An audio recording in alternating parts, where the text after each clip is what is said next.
So Yeah. maybe we could put the guard on there so it deflects the water, but we don't have to open the box.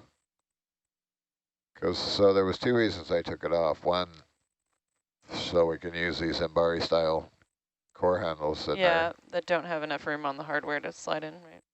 No, and yeah, we'd have to modify we could modify the finger thingy for them so they slide into those. Modify the finger thingy. You mean like that, the hardware in between the handle and the base? Yeah, yeah. Just cut out the slots a little more so the handles come in and they all fit up tight. But the primary driver was we lost a few samples last year opening that box, and it was pretty tragic. Spent a lot of time getting a coral sample and then open the box and it floats back out. Floats out. Like, for example, that one we put in A, if you had to open the box again to get a core out, it would have... Oh, you're talking about not push core. Yes, floaty, yeah, so floaty other samples. Anything that's floaty in the starboard box, if you then open it to get a core out, seems... And we have to isolate the thruster, which is... So you're thinking, though, that... We don't want to isolate the thruster when we're doing a core sample because you need the thruster to push the vehicle down on the seabed. A solution to that might be to... so if it bumps out, you just have a little thing that kind of covers it out, gets that gap, and that can live on the outside of the box, not on the top, almost on that rail. Right, a little deflector. Yeah. The other thing is to lower them down. I think they're too high now, so if they were lowered down, they would be below the wash. So the wash is probably hitting the top of the box and deflecting out, but it's also some straight down wash. We're at... Okay, can I trust you to hand that off to the next ROV who's doing turnaround while I'm processing samples? Yeah, I'll try and put it. Mike's over here shaking his head. We should have time, right? We're not diving till noon tomorrow? Noon, yeah. There's plenty of time. There's 2 watches to go through. As long as someone talks to them who is not me, because I will be doing other things, that would be pretty cool. Cool. Just remind me. I'm just kidding. Awesome. Thanks. Yeah, I'll put a note on the... I already put a note. I put a note here, starboard bio box covered, put back on. Well, is that the one that we're going to try? Or are we going to drop down the cores lower? Or are we going to switch out the rubbers? We'll have to have an ROV discussion about it. Yeah. I can't make a unilateral decision like... Oh, you're going to bring up the salvo now. You can't... changing the salvo. You can't make unilateral decision like telestrators on primary Zeus's. Like float players. Maybe if I was the ROV lead, I could do that. But it's usually not like Robert to do that. He usually discusses, gets input from the team. It's probably something along the lines like, I'm not looking up there, I'm looking at this. That's exactly what it was. And Ed caved. Hey, show me the thing, I'm not looking up there. It sounded like Ed caved too. Ed knows darn well that if he changes that, the other 2 watches are going to complain about it. Yeah. That's why he said just like if we right lower... in the last. By the way, ROV, there was changes. See you later. Bye. Yeah. If we do any of the changes we're discussing currently with these cores, we will hear about it as well. Except for maybe the rubber flappers, no one cares about. Yeah, I think the rubber flappers are a good one. We'll get buy-in from there. Yeah. The reason we discuss it is because everyone has something to add of value, you know, and theoretically. Yeah, as long as you take Dan out of the equation. No, I'm kidding. We Sorry, you did. Oh, he didn't think it was funny. Now it's not going to get fixed. Yeah, right.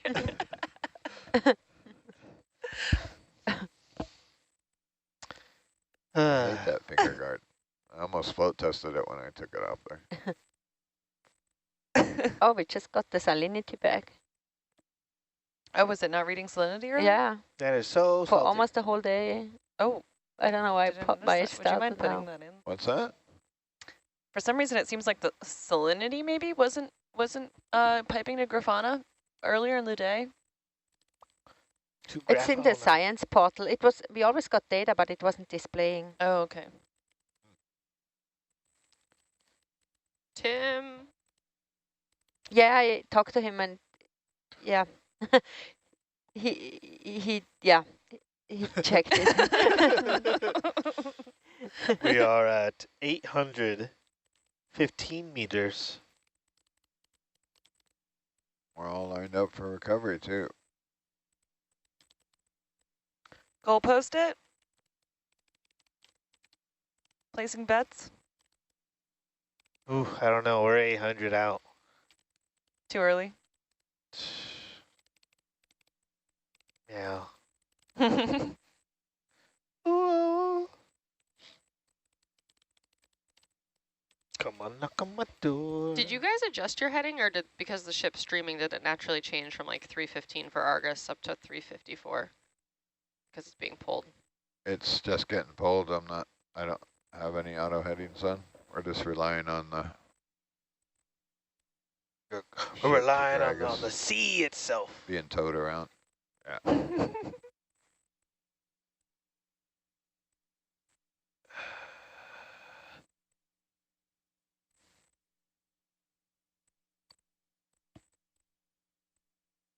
Yarg. I ate a whole bag of mangoes.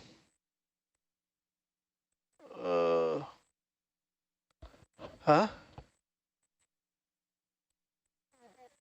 Screw things up in your digestive What, mangoes? schedule. Yeah, like eating a whole bag of dried fruit. Yeah. I skipped meal. I skipped a meal. I'm probably gonna skip another. That's gonna be okay, I think.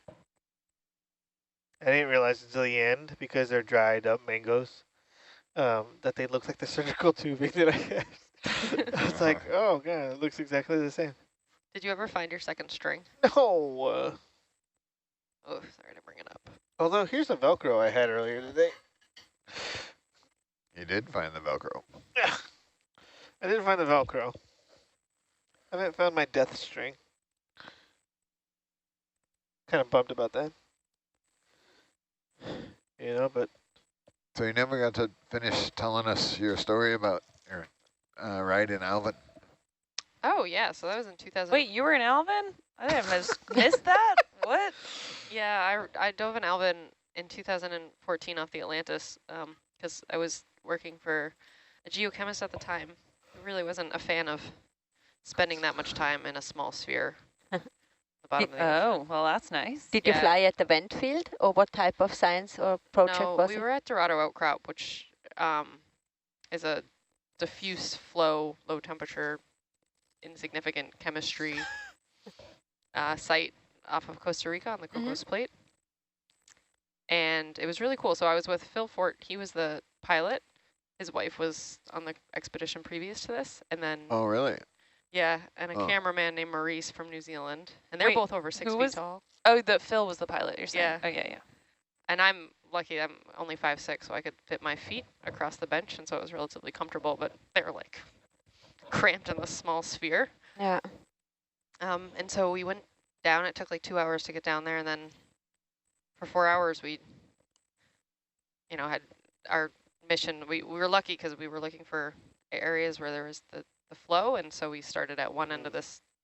It's only a ½ kilometer long outcrop, and so we got to do the whole thing, and just flying over it and seeing, like the first thing I saw that really stuck out was this really orange Brisingid sea star, which looks like a pumpkin skeleton, and I was like, what is this really bright thing doing down here? And then there was a lot of vibrant yellows, and How deep was it? it's cool. 3,100 meters. Wow. Whoa, Dang. nice. Yeah, it was totally every day. It was like everything. It was the best day. It was also the fastest day of my life, probably. Do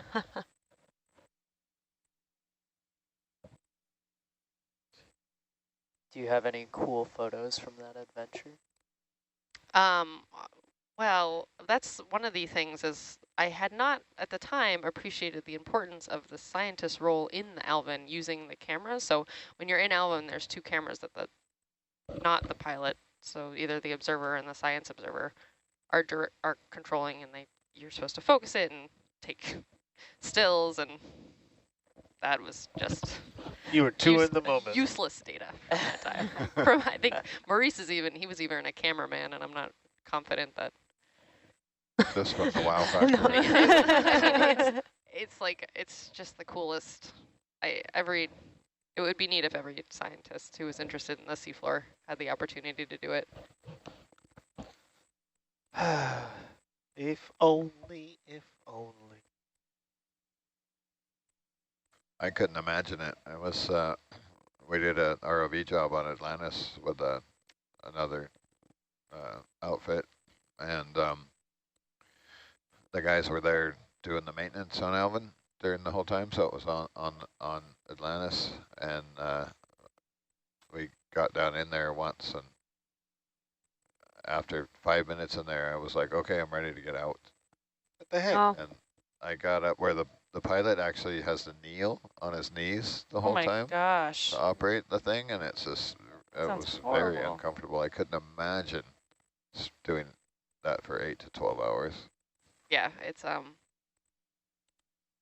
That's wild. but it's neat. I mean, it's red lighting, and it's like we had the iPod playing, so it was like, you know, really ambient and just. Robert did that for 20 years down in that thing. I lost control of my GUI. You must have hit a button because this one just went blank. I know, I did the KVM thingy, and then I did that thingy, and I don't know why I did that thingy. Who are you? What was this? This is your Be whatever survey you thingy. want. That was your thingy right there.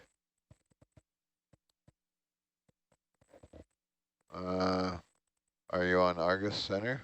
Yeah. Switch it out and then switch back. Did you do the Control-Alt-X thing? Yeah. Oh, that's why. That's what made this go away. Yeah. Can you do Control-A? Will that bring it? That should bring you back to your last screen. Really?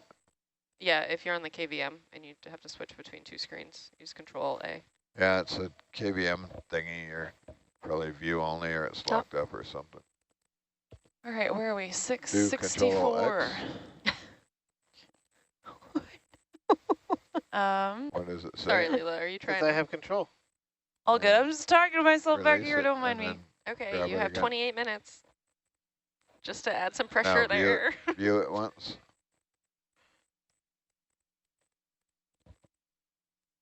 Bridge nav.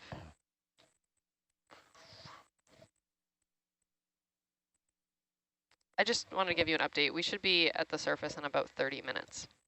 I think something happened to the Argus you. GUI. Annie, are you good logging on deck? If I leave the van? Yeah, it's part of our checklist. Okay.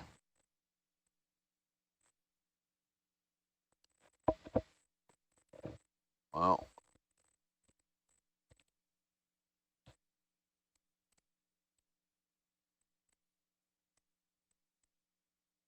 That's Herc's GUI, That is Herc's GUI. but your mouse is working on it? Yeah. Yeah, it's working on mine. If I go monitor right, engineer, for example. Monitor center, Argus.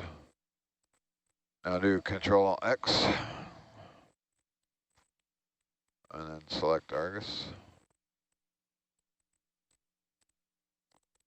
Do it again and select Control. I think something's wrong with the computer that is connected for this. black screen. It's getting a black screen. Oh, jeez. They are laughing at you. Appears to be that way.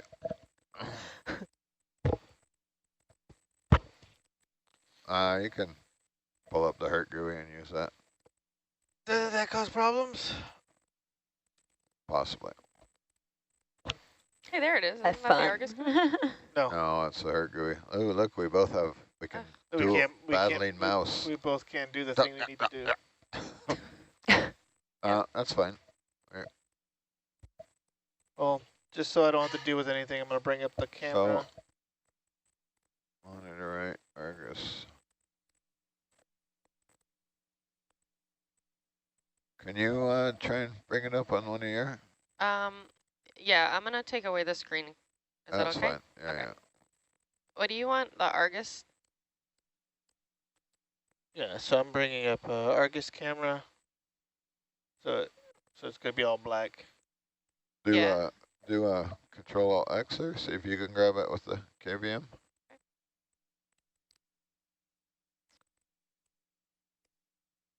Is it Argus GUI? Yep. Want me to grab control or just view it? Yeah, take control. No, it's nothing. There's nothing there. Nothing No one's there. home. Nobody home. Okay. That's what I said. Well, I Yeah, but you didn't say it with the right inflection. just curious if it was that you want to release it now. Jeez, you are needy. I know. Sorry. High maintenance. It's like it's gone to Did it go to sleep? sleep.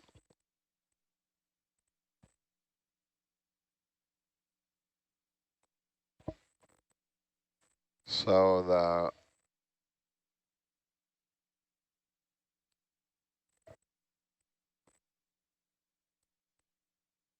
Argus GUI, I don't think is actually talking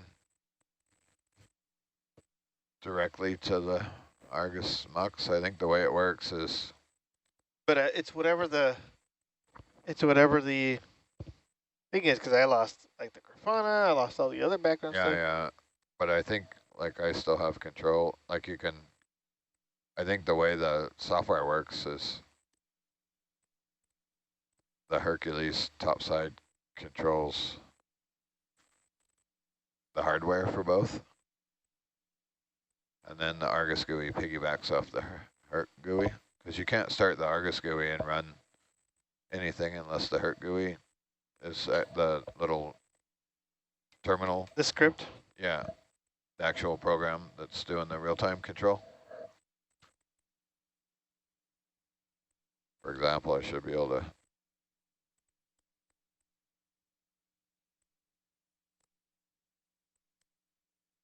Yeah.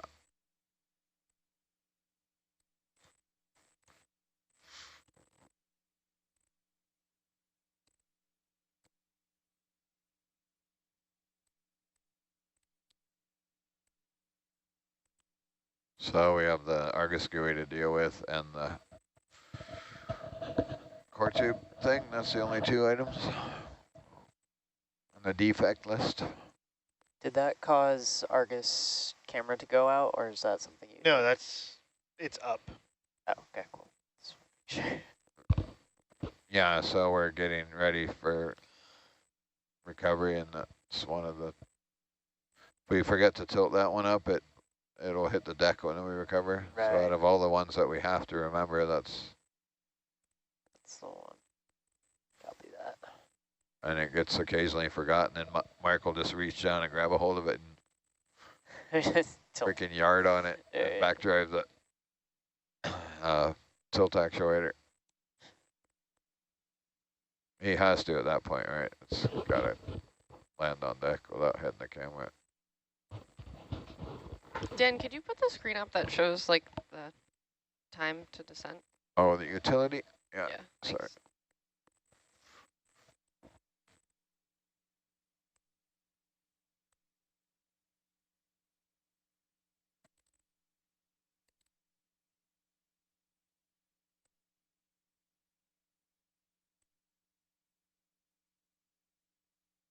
Is that a light flashing?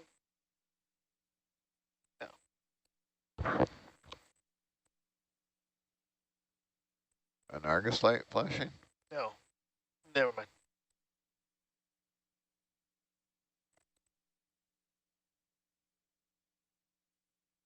Deck nav, we are at 500. It's like yelling into the void.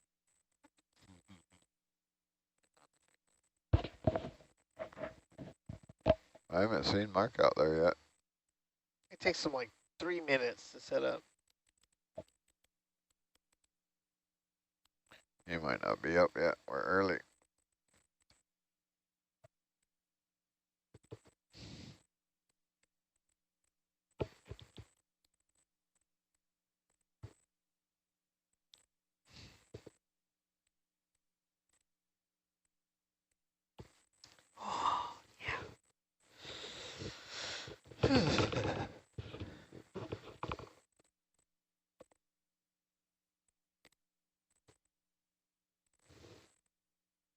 I'm gonna sleep so good.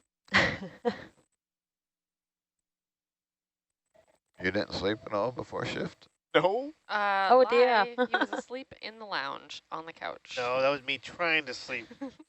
Trying to get a little nap in there. And I just had like half a cup of coffee. I'm like, okay, 20 minutes. Nova witnessed it. You were asleep. This is true. Okay. But I didn't poke you, so I didn't confirm if that was actual sleep. But the coffee plus nap trick is it Yeah, works. yeah. Like, by the time that caffeine kicks in and you wake up, you're like, Then you're like good to go. yeah. Little power naps. I'm not good at those. Power naps? Yeah. No, that's why you gotta have like You haven't worked on, caffeine enhancements. you haven't worked on Nautilus long enough. Right. I wasn't either. I'll learn that skill very quickly. I used to be jealous that my wife can sit down in the chair and like take a 20-minute nap, and it's like rebooting the computer, you know, so all wakes up all ready to go. Funny. One of the contractors I worked with when I was in the Navy, he'd go on ships all the time by himself for like weeks and weeks on end. And he would always burn